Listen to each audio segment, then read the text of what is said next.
Well, hey there team, welcome back to the channel and welcome to Moonlighter. This is the game that we're revisiting today. What were we playing that reminded me of this? Undermine, that's right. So we thought we'd have a look at this. So it's made by 11-Bit Studios, who I'm a really big fan of because they seem to make totally different genres every time they release a game. So you might be familiar with This War of Mine, Frostpunk, and Children of Mortar. So they're three that come to mind off the top of my head that they did. Same studio, just totally radically different games. It's pretty impressive. But yeah, Moonlighter is a split sort of game, not like Persona per se, but the fact that there's sort of two gameplay loops within the one game. One being that you, during the night, you go through a dungeon and loot and kill and bring back all the loot, and you got to organize it in your box, and there's a pretty cool little combat system and RPG mechanics to it. And then you sell it all in a shop front and put prices on it. So it's one of those shop management games, though it's not super heavy duty on those mechanics, and arguably it's the best one in that space. Anyway, so let's whatever. Here, new game 4. That sounds cool. Let's do that. New game plus. No. Hard recommended. Original difficulty level created by the developers. That's all I want to hear. That's all I want to hear. I bang the drum about variable difficulty levels, or not even variable, but people going and turning it up or turning it down. And it's like, you can give the dude a bigger health bar, but that doesn't change the developer's intent and how they design stages and flow around that. My opinion is that you shouldn't touch difficulty levels, but anyway. We've got dungeons, strange ever-changing ruins in the land. Soon a village of the slightly curious took root near the dungeons. His name was Renoka. Right? Among the settlers, two groups shine the brightest: heroes and merchants, glory and riches. But the dungeons proved too dangerous. They were soon closed as too many lives were lost in their depths. Oh, no good. Life became hard for the town, especially for the young owner of the oldest shop, Will of Moonlighter. Long dreaming of opening the mysterious fifth door of the dungeons. Oh, look at that, he's got his power bloody bandana. That's all you need. All right, let's go, let's get into it. So the art obviously is beautiful. Solid animations. I think pixel art on its own is one thing, but getting the animations right. I only have very cursory knowledge of animating. I haven't done any, but like it's interesting. Look it up on YouTube and understand how you stretch and squeeze and the exaggerated, what I would almost argue are not intuitive design concepts that go into making great animations. Okay, so you can see at the top it's tutorializing. We can dodge with the trigger. Cool. Boop. Makes me think of, here you go, put this in a comment. I try and get in the habit of doing this. So if you're paying attention, I don't want false engagement. I want people to, help me out with suggestions or games that they're reminded by, because that gives me things to look at. But something that I think of talking about those animations is Ori and the Will-o'-the-Wisps, right? All right, here we go. Fuck you, I've got a broom. So yeah, chuck that in a comment for me. Ori and the Will-o'-the-Wisps. Maybe we'll have a look at that. Such a fantastic game.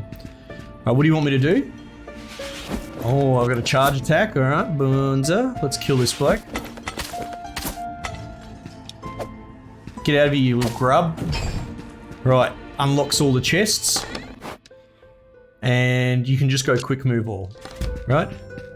Interesting, on that inventory screen, how do I'm not allowed to open it. Hang on, we'll probably see it when we loot here. So this is your pack, and this is your person. And this acts as like a safe case out of something like Tarkov, right? So if you die, everything in the pack gets deleted, but you definitely come out of the dungeon with that. So at least you get something. So that counts. But whoops, no. Quick move. Whoopsie daisies. There's also like certain items that you'll have to, it reminds me a little bit of Backpack Hero we looked at recently, except that goes all into it. But you get certain things that have to be in certain parts of the bag, or they'll break, or they might break like if it's got something to its left or right or its diagonal, it'll break. So you have to actually finesse your backpack and organize it properly for some of the real juicy loot items. All right, And this is Dark Souls level of you're supposed to die. In case that wasn't obvious.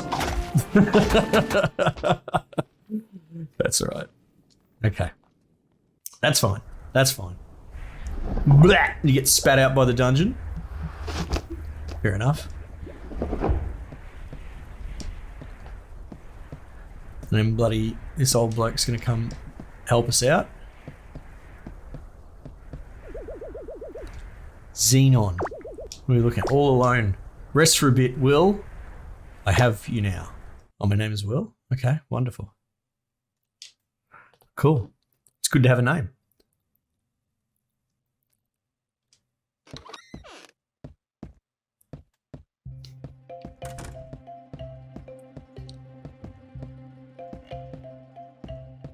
So this is your shop, right? You got your little home out the back. This theme song is so lovely. It's burnt into my brain. Even as a mere child barely able to walk, you were curious about dungeons. Look at that. Some technical diagrams. There is no doubt you carry the same obsession as old Pete. Dun, dun, dun, dun, dun, dun. Morning, boy. Did our little merchant bite off more than he could manage? Yeah. I like his, you know, basic bedroom, basic workspace. I'm seeing a lot of mirrors going on. That's how I live my life, very, very small. Listen to me. The hard truth is this. You are the last of your family, the only one left to run Moonlighter. You can't keep pushing yourself like this. Risking your life on this fifth door nonsense is just foolish. Just leave it. Or you know that that's just going to make me want to do it. Find some artifacts, then use your pendant to get out of the dungeon. Yeah, so you can quick travel back out, but you have to charge it, I believe, with money or XP or something. Anyway, you can't just abuse it. You pretty much get one go. And for Christ's sake, for Carter's sake, stop using that broom of yours. It's dangerous to go alone. Take this. Yes, thank you, Zelda. Or Xenon, sorry. Or Link, Jesus. Now then, get up. You're wasting light. Can't have you neglect your shop all day. Let's see if I can get you through the hard tricks. Yep. Picked up from your grandfather many years ago. So we'll zip through this because this is an old hat. I play this game like yearly. Oh man. So we've got some storage crates there, which apparently I'm not allowed to interact with because we're tutorializing, right? Success is about selling stuff, value and demand. Let the customers come in. So you got to open up the shop for the day. So there's no timer. Right? The day starts and ends based on you opening the shop, right? So this bloke's going to look at the crystal. He's going to go, fuck yeah. And so we're going to sell it to him, right? See that? Best expression you can hope for. Item wasn't too expensive for them, and it's not too cheap that you lose profit. Be sure to pay attention to your customers' expressions. There you go, right? Now, how do I get my bat? I can't. Nope, all my controls are taken off me. All right, so he's probably gonna have a fucking stummy spit at that price, right? Yeah, he doesn't like that, too much, right? Lesson learned, very much, yes. Careful of selling something too much. If you flood the market, you will have offered cheap prices, right? So you just don't want to overdo it. So it's about as complicated as it gets. You check your merchant book, and you can see here the crystalline energy, for example, selling reactions at 100, pretty happy, 170, get stuffed. So you can see there's another one in between where you're pushing your luck, right? Where I think they'll buy it, but they'll sort of buy it under sufferance sort of thing. And then the one with the bloody dollar signs, you're shooting yourself in the foot, not wise, right? Okay, best head off. Right, it's in your blood, restore glory, very cool. Try out the new sword. Dungeons are more perilous at night, but one can always find better artifacts. And don't forget your pendant. There you go. Hey, there's the basics. We understand what's going on now. Very good. All right. Go on, these weary bones of mine must rest. Okay, cool. So I've got a bloody sword. Woo! And the sword comes with a block, which is the same button as the charge attack on the, what was it, the broom, right?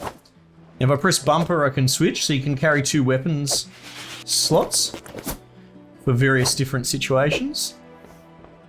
Then we've got a sort of like a board. Oh, it's not unlocked yet, but all these spaces will turn into shops as people move into the town, and it starts to thrive on the back of my efforts, right?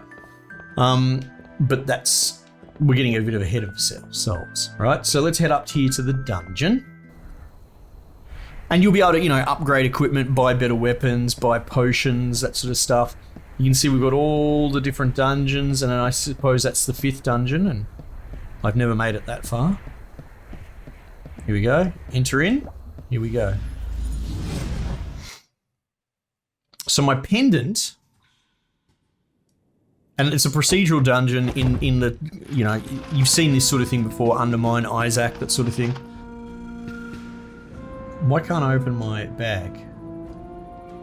Right, because we're still tutorializing, I suppose.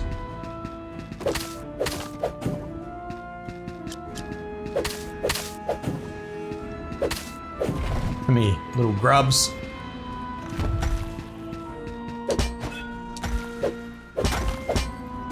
Alright. Oh, he swings quite quickly. Okay.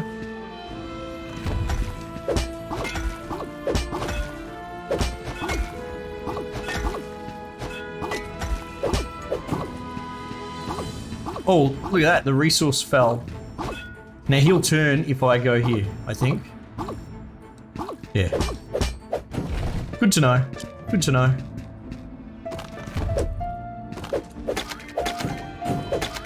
Now, if in the darkness you can see like a sparkle, there'll be a hidden room underneath.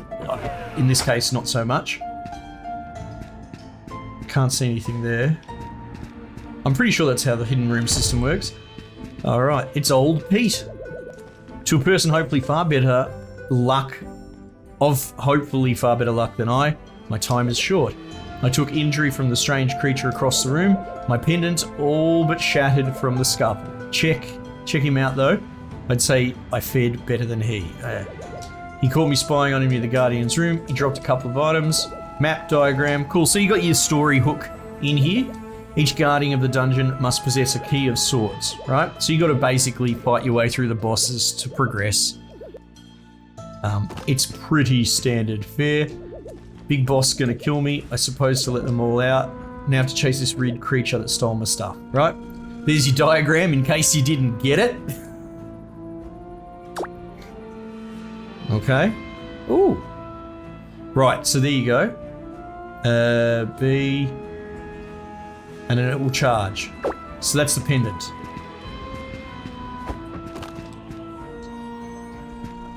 And then if you check... I can't check my backpack. You know what, let's just do it then. Bang, fire it. And that's how you sort of end a dungeon run. And so it's about pushing your luck, right? Because you're going to die. And I kind of appreciate it because there's a big problem with roguelites. I say this all the time. I love roguelikes and I am fond of roguelites, but outsourcing the upgrades to a meta progression system to the point where it stunts the main gameplay, as in you just have to grind and die and never have a fun run because you need to upgrade and unlock, that can be a problem if abused. The cool thing that this does is that you basically TP out and end your run. So it's like a frigging game show where the contestant, you either push your luck and lose everything, or you put a pin in it and you take away something. And it's all about how greedy, that risk of reward. And I feel like that's a big answer to the sort of meta upgrade system. In fact, yeah, I wonder if you die in a run in a roguelite, maybe you should get nothing, right? You get no upgrade, no nothing, so it's just a dead run. But you push it as far as you can and then pull back out. Now, then you still got to balance the grind, but I feel like that might help address the issue that I have with roguelites. Anyway, well, the good news is this game does it, and it's one of my favorite games. This is what happens when you chase what's behind that door. Leave it. Yeah, righto. Right, I noticed some posts on the town board. Very cool. So you basically invest capital, right? That's what he's saying. You have to pay to build other people's shops, and then you have to give them money to buy their crap. Hey, whatever. You know, I haven't built a village in real life. I suppose you got to spend money to make money. Right? Town, so we can buy these people in. Right? And oh, look how expensive they get. 20k for this bloke. And then we've got actual upgrades for our shop. We can increase the shop level. You can see there it actually creates more floor space. But then, you know, you can get more stuff out of all of our doodakis, right? But none of that we can afford just yet because it's still very early days on the run. Dun dun dun dun dun. Dun dun dun dun dun dun dun. Dun dun dun dun dun dun dun. Okay. Can put stuff in here. Hold to sleep. And then I believe you can save at the beginning of a new day, or there you go, it saves. Dun dun dun dun dun dun dun dun dun dun dun. Okay, cool. So, oops. So let's just, once you get, the thing is, once you get into a rhythm with the controls, it becomes pretty good. You just got to get used to it.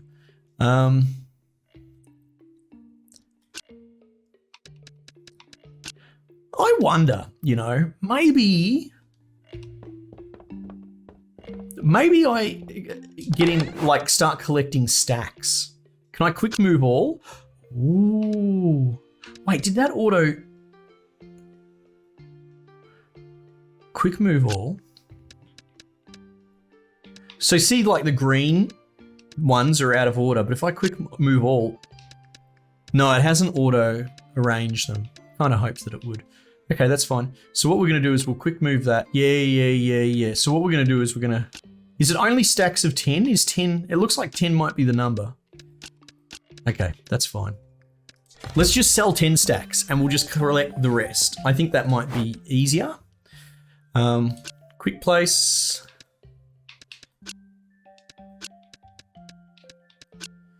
Right?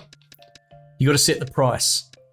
So, and I have no idea what a good price is for these things. But what you can do is it will give you a sort of a scale. You can see there $2 is the very bottom line under Vine, right? And then if you go up, well, you can change page like that. Ah, and here's the $275 mark that we got up to there.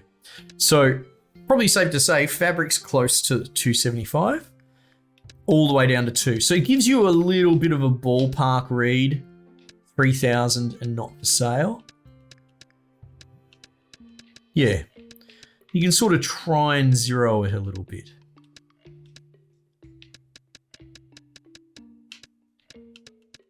Anyway, so I'm just going to play dumb. Let's just sell everything for 10.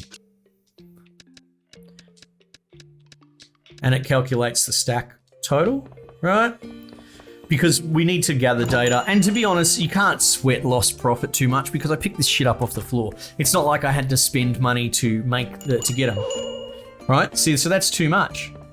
That's way too much. So what we might do is, let's just halve it, right? All right, just looking at the rods. Look at that, it's a steal. Oh, someone's very upset. Hang on.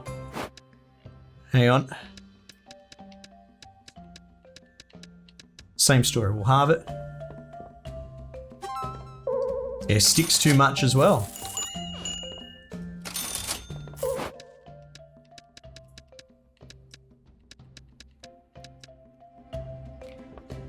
All right. Bum, bum, bum, bum, bum, bum, bum. All right, so let's plate up this stack again. And I believe if you press right trigger while selecting something, it takes you to its entry. And you can see there $5 was like pushing it, right? So let's just put it, let's try and get it on the money, as it were. What do you reckon, the sticks lady? Hey, she likes that. And you can have like a little sale box here as well and put like discounted items and shit. Oh, no, you didn't like that at all. Hang on.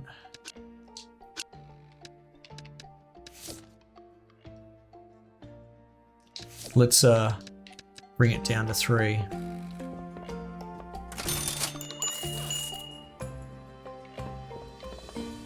Oh, hang on. So, what happened just then?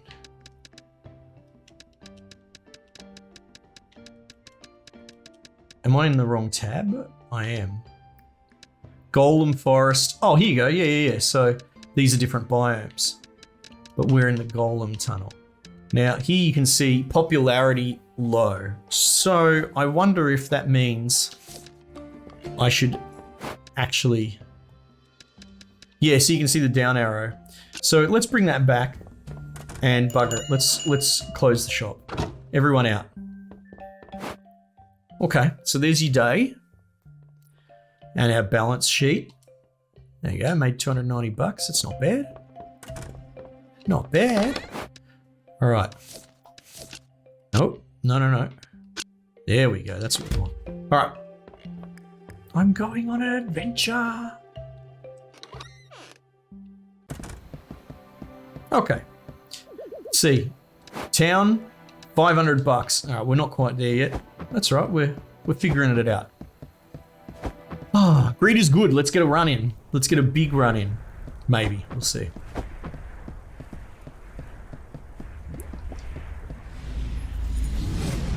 But yeah, so I think it's incredibly well considered, this game. Like I said, pushing your luck, but also having this slot here as a safe slot as well. Now, I think if you do go in and you die and get spat out and it deletes your backpack, it'll still let you go back in. So you get this choice, like the night only ends when you say it ends. So you can go back in and say, bugger it, I'll give it another go, I want more. Maybe you mistimed a roll and you died too early. Or you can just punch out with whatever's in your inventory, right? Okay. Well, that guy's blue. Do these guys even attack? Can't tell. Okay.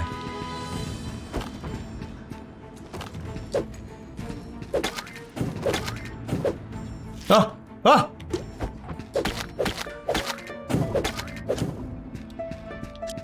Oh. Let's just keep going this way, eh? Ooh, so this is like a healing spring, I believe. And it's usually an indicator that you're about to walk into the boss room, I think.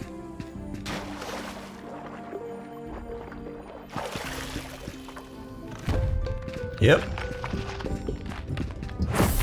Oops. Oh, okay. Interesting. Oh, that's not good.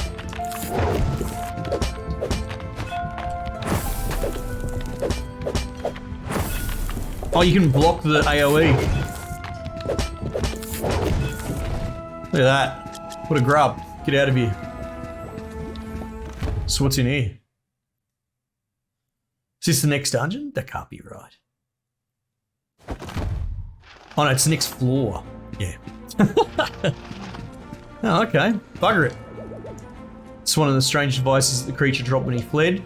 This one's rich, actually, almost quite literally rich. For every item you place into this device, gold of some perceived value drops out. It's great if you need to use your pendant in a pitch. Device looks like a mirror. I'm just going to call it the mirror, keeping it simple. I do wonder, though, where do the treasures inside go? Right, so you go... How does this work again? I'm trying to remember. Oh, right, it's showing me, right? You put items into that, and out it comes. So I've actually got the mirror on my person now, right? Merchant mirror, right? So merchant pendant needs 300 bucks to use.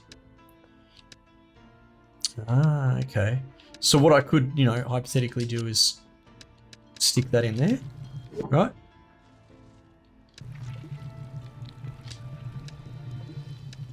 Oh, okay, hang on. Like that? Oh, right. Sorry, I was getting confused. My gold at the top left at 392 is increasing. This is just an ability that costs 300 gold to use, right? Now, granted, we came in with X dollars.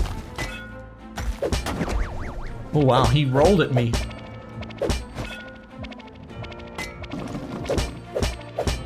So... the countering in this is actually incredibly generous. You can just hold.